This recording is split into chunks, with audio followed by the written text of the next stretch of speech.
جو میرے حالات کو بدلنے والی ہے، میرے سانسوں کو کھینچ لینے والی وہ طاقت وہ ہے جو آپ کو دیکھ بھی رہی ہے، جو آپ کی بات کو سن بھی رہی ہے، جو آپ کی فیلنگ کو بھی جانتی ہے، جس کا نام ہے۔ جب آپ کا یہ یقین ہو جاتا ہے کہ میرا اللہ مجھے دیکھ بھی رہا ہے اور میری سن بھی رہا ہے، میری محسوس بھی کر رہا ہے، اور وہ وعدہ بھی کرتا ہے کہ میں قبول کرنے والا ہوں، تو آپ اپنے معاملات کے لیے ہر طرح کے معاملات اس سے درخواست گزار ہو۔ وہ جو آپ کی درخواست ہے پروردگار کے ساتھ، وہ دعا ہے۔ دعا کا بنیادی طور پہ دعا کا مطلب ہے کہ آپ امید رکھتے ہیں۔ اگر آپ کو یہ امید ہی نہ ہو کہ اللہ یہ نہیں کر سکتا تو آپ کیوں مانگیں گے؟ دعا کا مطلب ہے کہ آپ اس امید کے ساتھ زندہ ہیں کہ اللہ میری سنے گا، قبول کرے گا اور میرے معاملات حل کرے۔ کیوں؟ وہ دینے والا بھی ہے، چننے والا بھی ہے، رب العالمین ہے۔ اب اس کی ادب کیا ہے؟ پہلا یہ کہ آپ کا یقین مکمل ہو، یہ نہ کہیں کہ میں پکار رہا ہوں شاید اللہ سن۔ شاید کا لفظ یا متے کا لفظ اللہ پر الزام تراشی ہے، بڑا گناہ ہے، یہ بخیلی ہے، یہ شرک کے کبھی مت کہیں کہ متے سن لے یا شاید اللہ سن لے۔ 100% آپ کا یہ یقین ہونا چاہیے دعا مانگنے سے پہلے کہ میرا اللہ سن بھی رہا ہے اور قبول بھی کر رہا ہے، کیونکہ اس کا وعدہ ہے اور اللہ کا ہر وعدہ سچا ہوتا ہے۔ پھر آپ نے پروردگار عالم کی تعریف کرنی، اس کی بزرگی بیان کرنی، اس کی بڑائی بیان کرنی، اس کی پاکی بیان کرنی ہے، اس کی اتھارٹی بیان کرنی، کیونکہ بادشاہ سے جب مانگا جاتا ہے تو اسی طریقے سے مانگا جاتا ہے۔ پھر اس کا جو آخری نمائندہ ہے اس کی تعریف و توصیف کرنی، رسول اللہ صلی اللہ علیہ وسلم کی۔ وہ درود پڑھ سکتے ہیں، ویسے کوئی بات کر سکتے، کملی والے کا واسطہ دے سکتے۔ پھر اپنی جتنی کوتاہیاں ہیں ان کو ریپیٹ کرنا ہے، اپنی غلطیوں کو ریپیٹ کرنا ہے، دہرانا ہے کہ مجھ میں یہ خامی ہے، یہ خامی ہے، یہ برائی ہے، یہ گناہ ہے۔ پھر اس کی اللہ سے معافی طلب کرنی، پھر اس کی معافی طلب کرنی اور معافی مانگ کر اللہ سے وعدہ بھی کرنا۔ توبہ جو ہے وہ تب ہوتی ہے جب ہم اللہ سے وعدہ کرتے ہیں کہ میں مستقبل میں ایسا نہیں کروں۔ پہلے معافی مانگنی ہے، پھر اللہ سے وعدہ کرنا ہے، پھر اپنی ڈیمانڈ طریقے سے، اسلوب سے اللہ کے حضور پہ۔ پہلی چیز یہ ہے کہ اللہ میرے تمام گناہ بخش دے، مجھے صراط مستقیم کا مسافر بنا دے، مجھے اپنے ہدایت یافتہ لوگوں میں شامل کر دے، مجھے اپنے مخلصین میں شامل کر دے، مجھے اپنا فرما بردار بنا دے، اپنے سے ڈرنے والا بنا دے، اپنا مخلص بنا دے، اور مجھے حکمت عطا فرما، دانائی عطا فرما، دین کو سمجھنے اور اس پہ عمل کرنے کی طاقت اور ہمت عطا فرما، مجھے شیطان کے شر سے بچا، نفس کے شر سے بچا۔ اس کے بعد بھی اگر کوئی آپ کا مسئلہ رہ جائے، سامان دنیا مانگنا اللہ کے حبیب نے پسند نہیں۔ آپ نے فرمایا اللہ سے مانگو مغفرت اور معافی اور رحمت، یہ چیزیں مانگو۔ جو چیزیں اللہ نے اپنے رسول کے لیے آپ سے منگوائی وہ مانگو، رحمت، برکت، سلامت، یہ چیزیں اللہ سے ڈیمانڈ۔ رب تو وہ ہے ہی، اس نے سامان تو آپ کو دینا ہی ہے، سب کچھ دینا ہے، مگر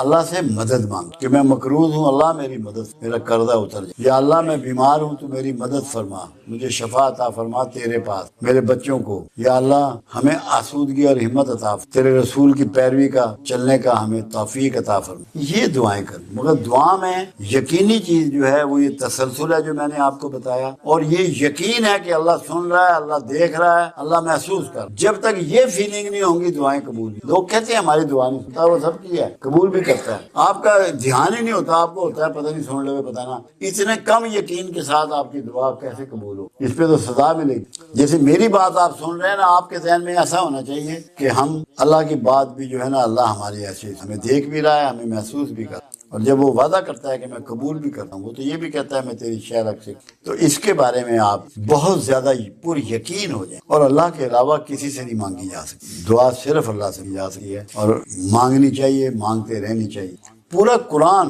دعاؤں سے بھرا پڑا ہے، ہر نبی اور رسول کی دعائیں قرآن میں درج، رسول اللہ کی دعاؤں سے قرآن بھی بھرا پڑا ہے، اور احادیث کی تمام کتب میں بے شمار ہر لمحے کی، ہر لحظے کی دعا اللہ کے رسول صلی اللہ علیہ وسلم نے آپ کو سکھائی۔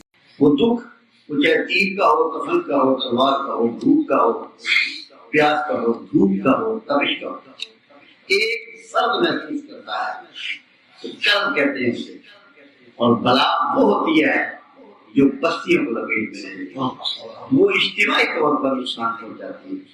اس لیے شروع سے ہی اس کا نام کر دیا کہ کرب و بلا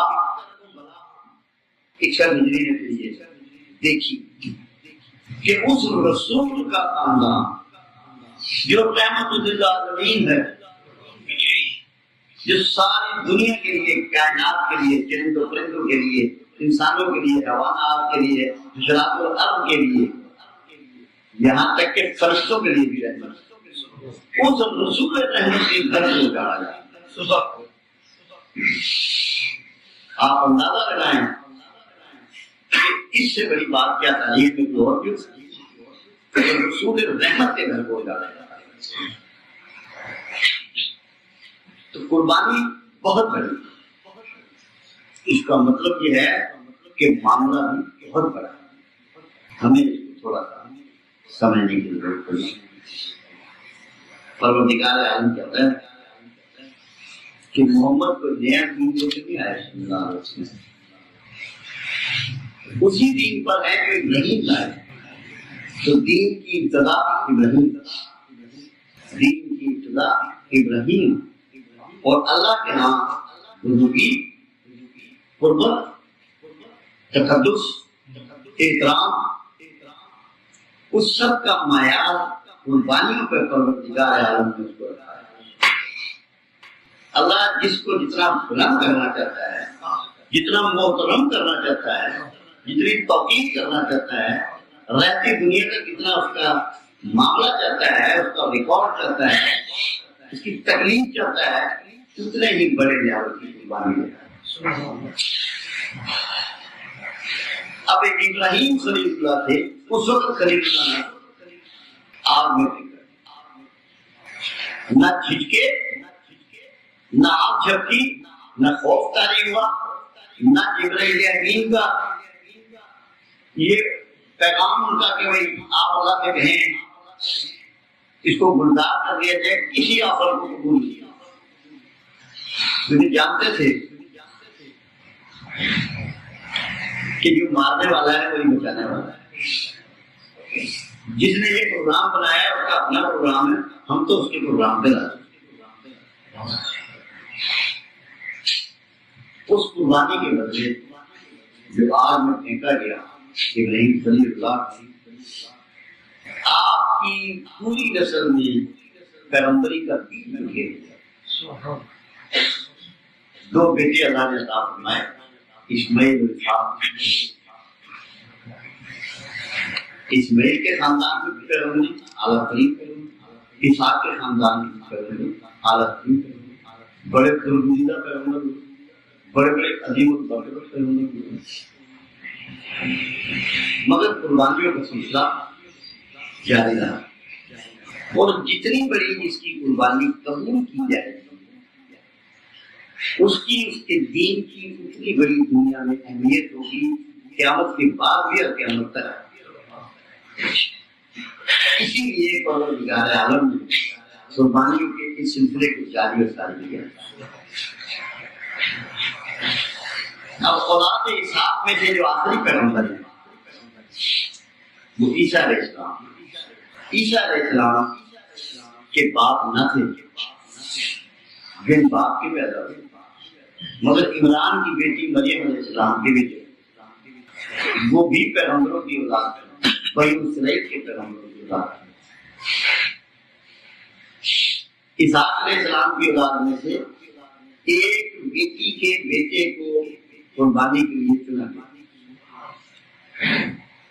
جب سلیب دی گئی اس کے ساتھ تو انتہائی اذیت دی گئی، یہاں تک کہ سلیب کندھوں سے باندھ دی گئی اور کہا اسے خود ہی پہاڑ پہ لے کر دے، اور راستے میں جب ذرا تھکتے یا دم لینے کی کوشش کرتے نویزم کی اہمیت سے ان کو دفن کیا۔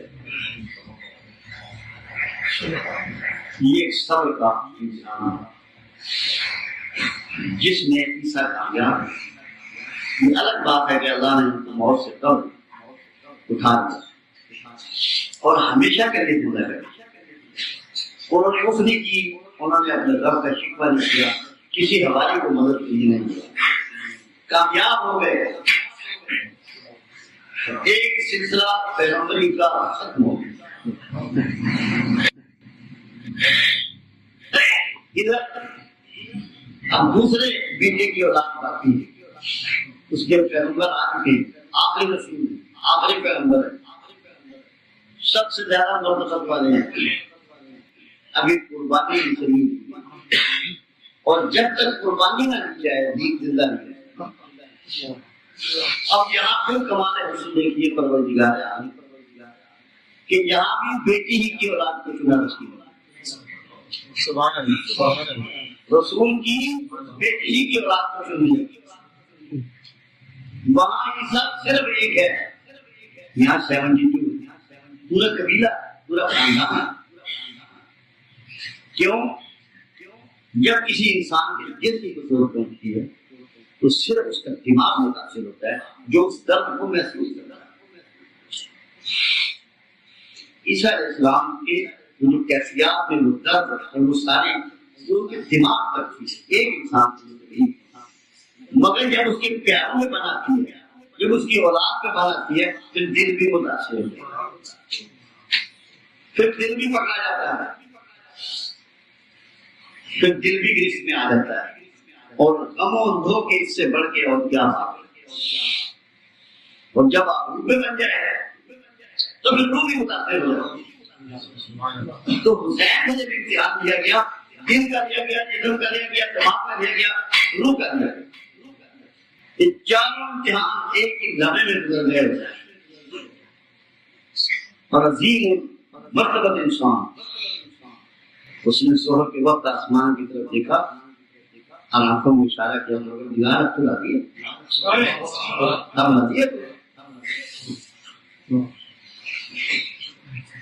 اور سر سجدے میں کتنا حسین سجدہ تاریخ نے آج کر دیا اور آئندہ کریں گے. کمال بدیت ہے, کمال صبر ہے, کمال استقلال ہے, کمال حوصلہ ہے, کمال مقصدیت. اور اس کی یہ قربانی اتنی حسن اور خوبصورتی اور صبر کے ساتھ پیش کرنے کا نتیجہ ہے کہ آخر غلبہ اسلامی کو ممکن نہیں ہے. ساری دنیا کے دجال مل گئے, ساری دنیا کے امریکہ مل گئے, ساری دنیا کے ہندوستان مل گئے, پوری دنیا کے مل گئے. ہر دن حسین کے پیروکار کبھی مخلوق نہیں, کبھی مفتوح نہیں رہے. اس کی روح کو سمجھنا ہے. اس نے پوری فردگی کے ساتھ, پورے فہم کے ساتھ, پورے ارادے کے ساتھ قربانی کی اور اتنی بڑی قربانی پیش کی کہ بنو اسرائیل کے بعد بنو اسماعیل ہر ایک فرد کی اپنے خاندان کی قربانی کے بعد. یہ وہ فرق تھا جس میں حسین جی تھے. اور اسی لیے کہا جاتا ہے اور کمال کی بات ہے کہ اللہ کے حبیب بہت پہلے تھے کہ میری امت کے اولیاء بنو اسرائیل کے پیغمبر. امت ایک حلی ہے, ایک امام ہے, ادھر ایک پیغمبر ہے. تو یہ بادی لے گیا اپنی قربانی. تو یہ بادی اس بات کی امید ہے کہ آنے والا ہر زمانہ آپ آج جتنی مرضی مصیبتوں سے گزرے, جتنی مرضی پریشانیوں سے گزرے, آپ کو باہر یہ کامیاب کرائے گی. اب دوسری چیز میں سمجھنے کی ہے, کون سی پرسنالٹی ہوتی ہے جس کا بچپن, سارا بچپن مورے نبوت کے کھیت میں گزرا, جس کو آپ دیکھ نہیں سکتے. بڑے بڑے آدموں کی مورے نبوت دیکھ رہے ہیں, چھوٹے سے بچے کے اس سے کھیلتا کتنا عظیم مرتبہ. وہ شخصیت جو معراج پہ گئی, کندھوں پہ سوار ہوتا ہے, اس کا یہی معراج. وہ تو ہر لمحے معراج میں ہے, وہ حسین جو ہر لمحے معراج میں ہے. اور دوسری بات جو سب سمجھنے کی ہے کہ جب مباہرے کا چیلنج دیا عیسائیوں نے کبھی والے کہ ہم اپنا خاندان لاتے ہیں, تم اپنا خاندان لاؤ, تو اللہ کے رسول صلی اللہ علیہ وسلم ایک چادر لی, سفید چادر تھی, اس میں علی, فاطمہ, حسین کیا اور باہر نکل آئے. جب باہر تشریف لائے تو سلیمان فارسی رضی اللہ تعالیٰ عنہ کھڑے. آپ نے فرمایا سلیمان یہاں سے دور چلے, آج اس میں رائے کے دانے برابر بھی جھوٹ ہوگا وہ جھلس جائے گا. آج اس میں رائے کے دانے برابر بھی جھوٹ ہوگا وہ جھلس جائے گا. یہ وہ حسین ہے جہاں سے لوگ پنجل پاک کا نکلا, یہ پاک وجود ہوئے ہیں, پاک ہے. فطرت جو ہے اللہ کے رسول نے کنفرم کر. سمجھا بھی زمانے کو یہ وہ لوگ ہیں جو پاک ہیں، پاک محفوظ ہیں، ان میں رائے کے دانے برابر بھی کھول نہ ہے۔ کتنی بڑی کنفرمیشن ہے، اس سے بڑی کنفرمیشن وہ ہیں پھر اللہ کے رسول صلی اللہ علیہ وسلم صاحب خدمت رسول ہے۔ اللہ نے بطور خاص اپنی دین کو بتا اور آپ سمجھتے ہیں کہ میں علم کا شہر اور حدیث کا دروازہ ہے، ان دروازے میں رہنے والا حسین جس کے پاس کتنی حکمت ہوگی، کتنا علم ہوگا، کتنا عرفان ہوگا، کتنا گیان ہوگا، کتنی فورس سائٹنس ہوگی، کتنا وژن ہوگا،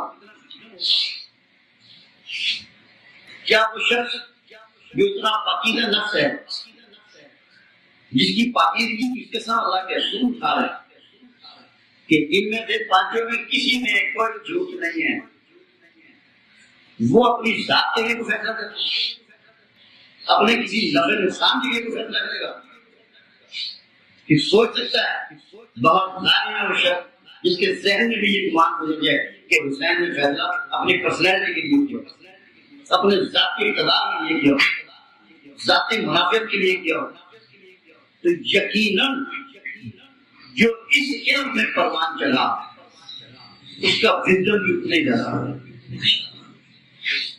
اس کی حکمت بھی اتنی ہی زیادہ۔ کون بول سکتا ہے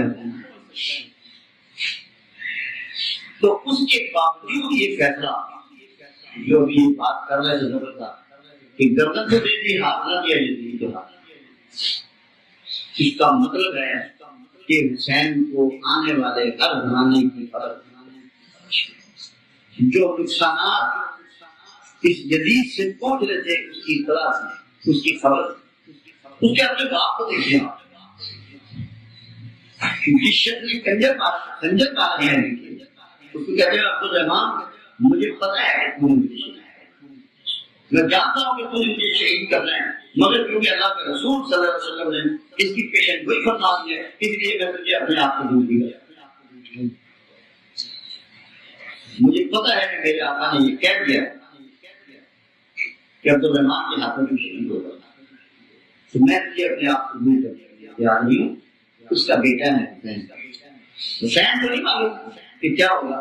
آج میرے غلام ہیں جو کہ پاؤں کی خاک ہیں، مٹی ہیں، باقی کو ہزاروں باتیں معلوم ہے کہ کیا ہوگا، حسین کو نہیں پتا، سب پتا ہے، مگر مشن الگ چیز ہے، پتا ہونا الگ چیز ہے۔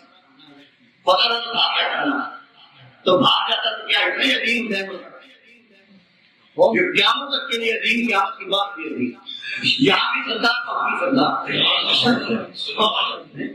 پتا تو تھا وہ بھاگ نہیں سکتا تھا، وہ مشن کے لوگ تھے، عظمت مشن کے ساتھ بھاگتا ہے۔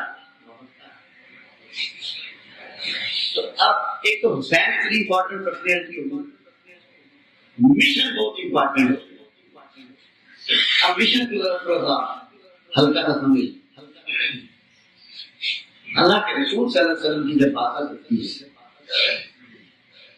تو سب سے بڑے دو کام آپ کے نام میں، سب سے بڑے دو کام کہنے لگا کبھی مرشد کے بعد بھی حاضری دی ہے، کہنے لگا مجھے ضرورت نہیں ہے، مجھے اس چیز کی اب ضرورت نہیں ہے، میں خود اتنا ماہر ہو چکا ہوں اور اتنے عظیم المرتبت ہو چکا ہوں کہ میں تنہا ہی ساری پرواز کر لیتا ہوں۔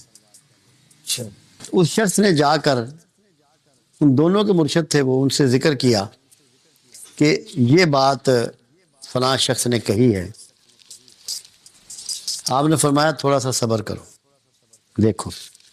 تو وہ شخص اڑا کرتا تھا، یہ تصوف میں روحانیت میں یہ واقعات ہوتے ہیں۔ تو دوران پرواز وہ گرا اور اس نے یہ محسوس کیا کہ میں بڑی متبرک اور مبارک جگہ گر رہا ہوں، مگر جب آنکھ کھلی تو اپنے آپ کو گندگی کے ڈھیر پر پایا۔ اس عذاب کو تنہائی کا عذاب کہتے ہیں۔ جسمانی طور پر تنہائی اور خلوت دو الگ چیزیں نہیں ہیں، تنہا وہ ہوتا ہے جو استاد کی، مرشد کی، پیر کی تعلیمات سے ہٹ چکا ہوتا ہے، ان تعلیمات سے روگردانی کرتا ہے اور بعضوں میں خود ہو جاتا ہے کہ میں سب جانتا ہوں، میں بہت نیک ہوں، میں بہت برگزیدہ ہوں. وہ تنہا ہوتا ہے. اور اسی لیے ہر تنہا شخص شیطان کا نوالا تر ہوتا ہے. اس سے بچنے کا حکم کیا گیا. اگر آپ مثنوی مولا روم کا مطالعہ کریں تو آپ کو ان کے ہر قدم پر اور روحانیت کی ساری ٹیچنگ میں اور سارے دستور میں سب سے اول جو چیز نظر آئے گی وہ مرشد کا وجود ہے، کہ بغیر مرشد، بغیر استاد تو کسی کام کا نہیں، تو شیطان کا اور نفس کا نوالا ہے. تو تنہائی سے یہاں مراد، اور اس کا بہت خوبصورت جواب تو ذکریہ ملتانی علیہ رحمہ نے بھی دیا. یہ مرشد نے کہا شہاب الدین سہروردی علیہ رحمہ نے کہ جاؤ اور یہ کبوتر ذبح کر کے ایسی جگہ لے آؤ جہاں تمہیں کوئی دیکھتا نہ ہو، تنہائی ہو. تو وہ کچھ دیر کے بعد اپنا کبوتر لے کر واپس آ گئے کہ بھائی بابا ذکریہ کیوں ذبح نہیں کیا؟ نے کہا استاد تنہائی کہیں نظر ہی نہیں آئی، سب جگہ اللہ موجود تھا. تو تنہائی کا احساس بذات خود باطل ہے. تنہا صرف اللہ ہے اور کوئی تنہا نہیں ہو سکتا. وہ واحد و زاہد صرف پروردگار ہے جو تنہا ہے. اور جو شخص اپنے آپ کو تنہا سمجھ لیتا ہے، آپ یہ سمجھ لیں کہ وہ کبر کا شکار ہو چکا ہوتا ہے. اور کبر جب پیدا ہو جائے تو شیطانیت اس کو گرفت میں لے لیتی ہے. لاہور میں ایک دن لیکچر دے رہا تھا اور عنوان تھا اللہ مل سکتا ہے. ایک صاحب کھڑے ہوئے اور مجھے کہنے لگے کہ آپ کو کیسے ملا؟ آپ کو اللہ کیسے ملا؟ میں نے کہا یار اگر مل گیا ہوتا تو میں خاموش ہو چکا ہوتا.